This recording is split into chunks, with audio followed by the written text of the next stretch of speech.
Nous rentrons dans cette semaine sainte, dans ce Triduum pascal. Nous avons terminé ces 40 jours de préparation, ces 40 jours du carême qui nous ont conduits à ce grand moment qui est en fait le cœur de notre vie spirituelle, le cœur de notre vie chrétienne. Tout aboutit à la Pâque, à cette charnière. Jean-Paul II parlait même du solstice cosmique. Et j'aime beaucoup ce texte de Saint Jean Chrysostome qui est lu dans la Vigile pascale, que les liturgie nous donne à la Vigile pascale, et qui nous invite tous et toutes à venir. Je vous lis un petit passage de ce texte. « Que celui qui s'est fatigué à jeûner reçoive maintenant son denier, que celui qui a travaillé dès la première heure reçoive son juste salaire. » Il prend ensuite la 3e, la 6e, la 9e heure. Chacun est appelé à venir, même celui qui est venu à la 11e heure, qu'il n'ait pas peur de son retard, car le Seigneur est généreux. Il admet au repos l'ouvrier de la 11e heure, comme celui qui a travaillé dès la première heure. Il y a ce passage aussi extraordinaire de Saint Jean Chrysostome, qui est donc un père de l'Église du IVe siècle. Vous qui avez jeûné et vous qui avez été négligents, honorez ce jour. Vous qui avez gardé l'abstinence et vous qui n'avez pas jeûné, réjouissez-vous aujourd'hui.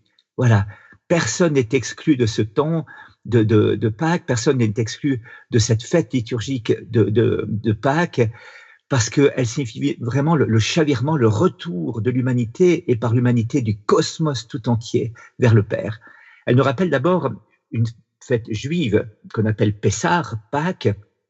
Vous savez que le peuple juif est venu en Égypte sur la demande de Joseph au moment d'une grande famine.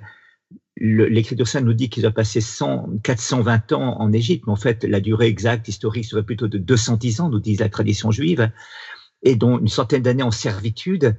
Et Dieu est venu libérer ce peuple, le faire sortir de cette servitude.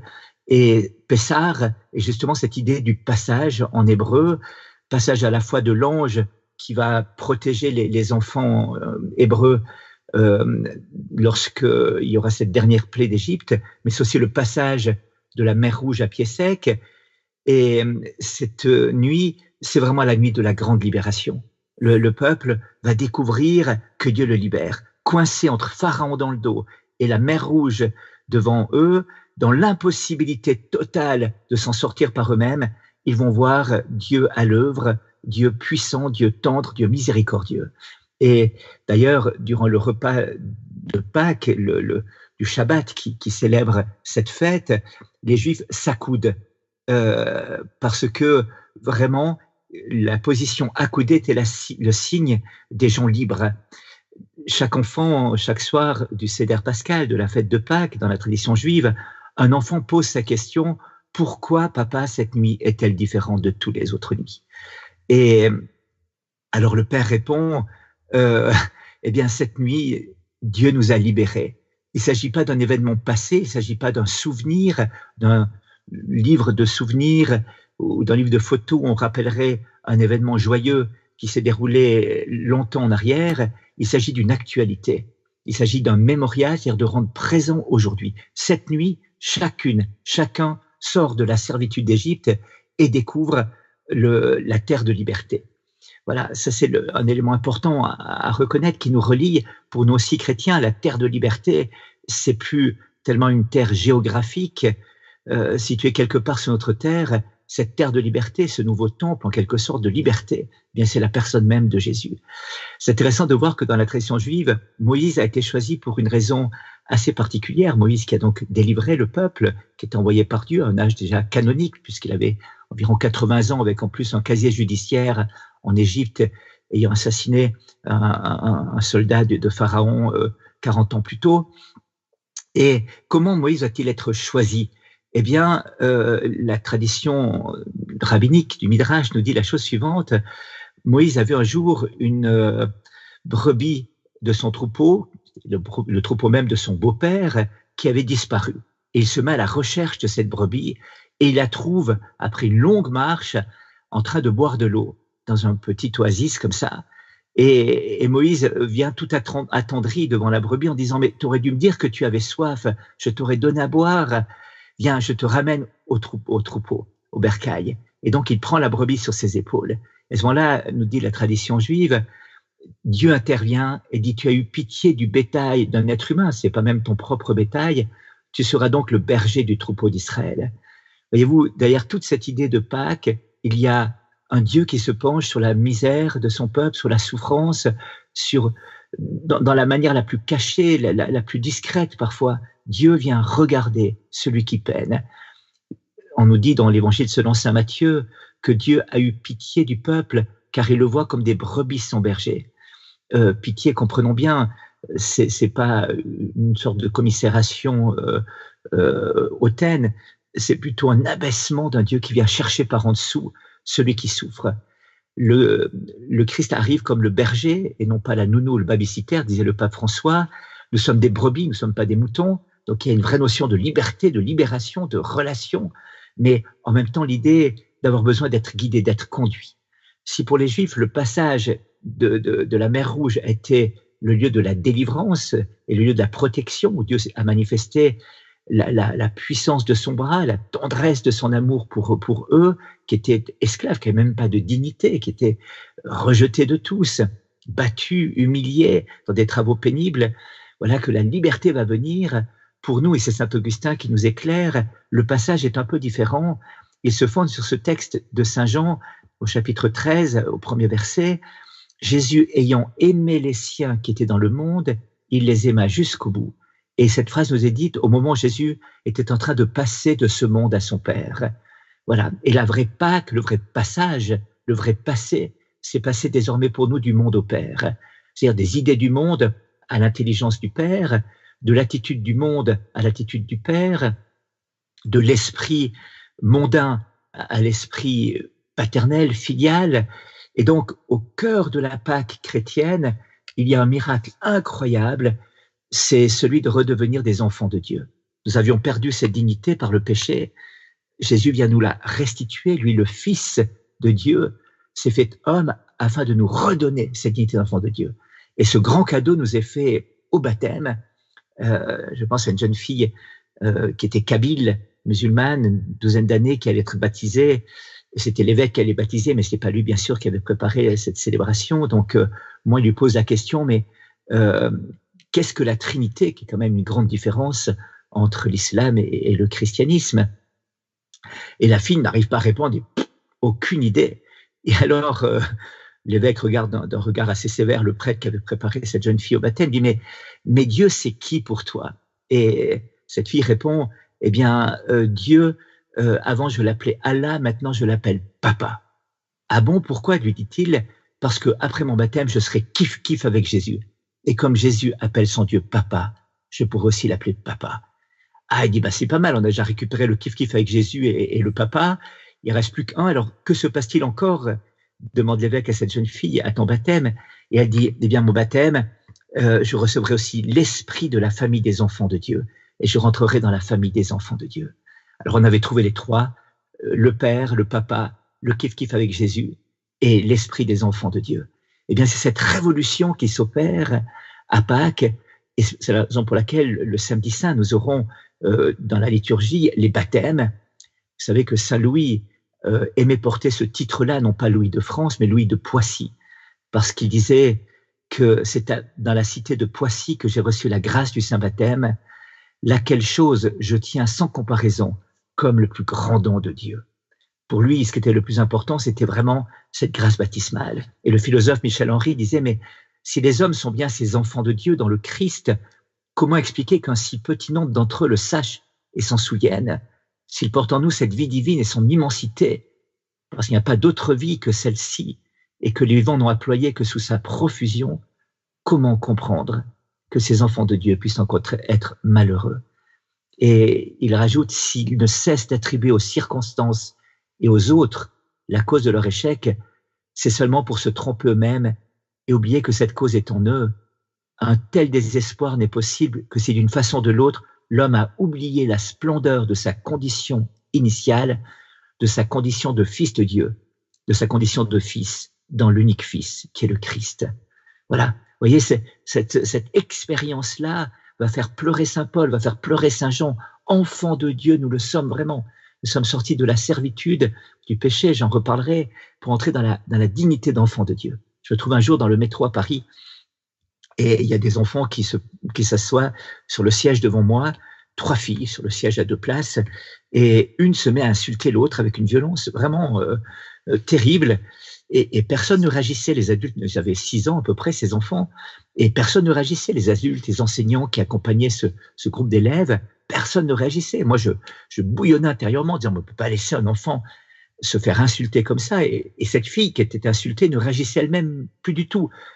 Donc je me dis, elle doit être complètement inhibée, ça doit être le souffre-douleur de la classe.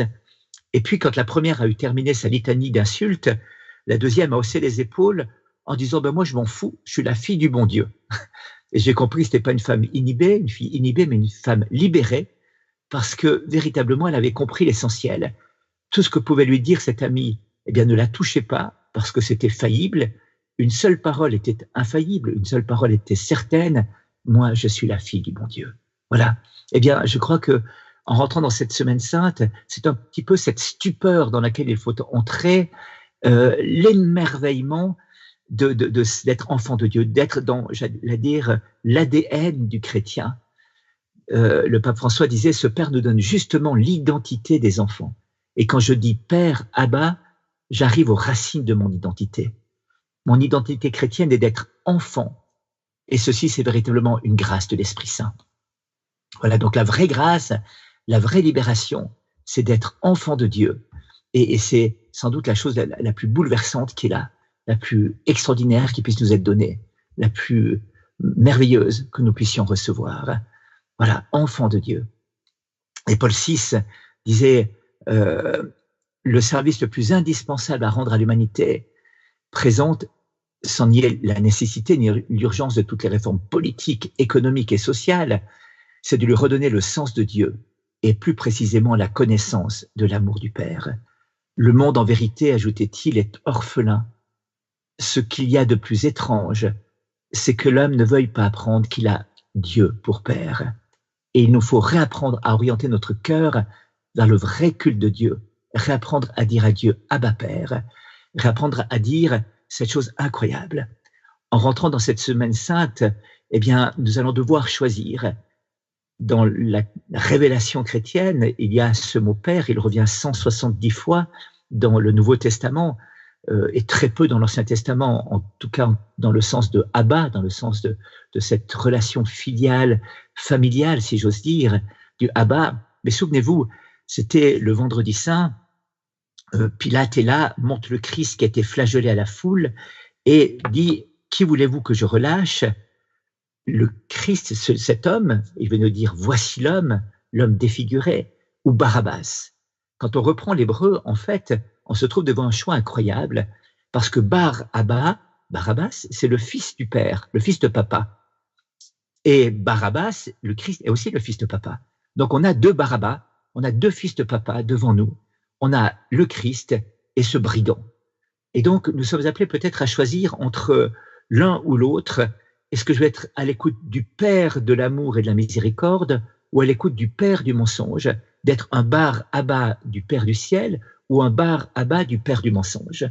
Et au cœur de toute cette question-là, il y a ce Père qui cherche d'enfants. Ça nous ramène bien sûr à la Genèse. Souvenez-vous, à l'origine, après le péché, après le moment où nous avions perdu cette dignité d'enfant de Dieu, cette capacité de dire à Dieu « Abba Père », nous nous sommes trouvés devant une situation incroyable et Adam s'est caché. Et il y a cette phrase bouleversante où Dieu lui crie « Mais Adam, où es-tu » On comprend bien qu'il ne s'agit pas d'une question de géolocalisation d'Adam. Dieu était capable de voir derrière les baobabs, même si Adam était caché là, vous voyez. Mais il y a une obsession de Dieu, c'est de retrouver ses enfants. Et la question n'est pas tant celle de la géolocalisation, elle est celle de la relation. Mais Adam, où en es-tu dans ton rapport avec moi? Où en es-tu dans ton rapport dans le sanctuaire de ma présence? Et quand le Christ sur la croix va crier « Mon Dieu, pourquoi m'as-tu abandonné ?» Il faut s'entendre une autre parole, c'est que le Père au jardin des origines, le Père qui cherchait Adam, lui a crié d'abord, et c'est Gustave Thibon qui nous dit ça dans un texte merveilleux, « Mon fils, pourquoi m'as-tu abandonné ?» C'est le premier cri qui a jailli dans l'histoire de l'humanité. Et le Christ vient rejoindre ce cri de l'humanité, non pas le cri d'un désespéré qui se sent abandonné, mais le cri d'un Dieu qui s'abaisse en prenant notre humanité, en descendant dans la violence des hommes, dans la souffrance des hommes, jusque dans la mort, pour nous ressaisir, nous empoigner. Et quand il dit « Mon Dieu », c'est pour rejoindre le cri d'une humanité qui n'a pas encore compris que Dieu est Père et qu'il ne peut pas abandonner ses enfants, qu'il cherche ses enfants. Donc il rejoint jusque-là l'humanité pour nous amener à cette dernière parole qu'il va prononcer sur la croix. « Abba Père, Abba, Père, entre tes mains, je remets mon esprit. » Et donc, ce cri est toujours là. On va rentrer dans cette semaine sainte en écoutant Dieu nous dire, non plus Adam, mais Jacques, Pierre, Jacqueline, Noémie, Étienne, Isabelle, où es-tu? Où es-tu? Où en es-tu par rapport au sanctuaire de ma présence? Et ce cri est envoyé à toute l'humanité. Lorsque François s'est retrouvé au mémorial de Yad Vashem à Jérusalem, c'est le 26 mai 2014, il a repris cette parole. Où es-tu, homme? Où es-tu passé? En ce lieu mémorial de la Shoah, nous entendons résonner cette question de Dieu. Où es-tu? Et cette question, il y a toute la douleur du père qui a perdu son fils. Le père connaissait le risque de la liberté. Il savait que le fils aurait pu se perdre, mais peut-être pas même le père ne pouvait imaginer une telle chute, un tel abîme. Homme, qui es-tu? Je ne te reconnais plus. Qui es-tu, homme? Qu'est-ce que tu es devenu? De quelle horreur as-tu été capable? Rappelons la Shoah, bien sûr. Qu'est-ce qui t'a fait tomber si bas? Ce n'est pas la poussière du sol dont tu es issu. La poussière du sol est une chose bonne, œuvre de mes mains. Ce n'est pas l'haleine de vie que je t'ai insufflée dans tes narines. Se souvient de moi, c'est une chose très bonne. Non, cet abîme ne peut être seulement ton œuvre, l'œuvre de tes mains, de ton cœur qui t'a corrompu, qui t'a défiguré. Voilà le cri que le Père va pousser. Et ce cri rejoint les cris de notre humanité aujourd'hui, voyez-vous.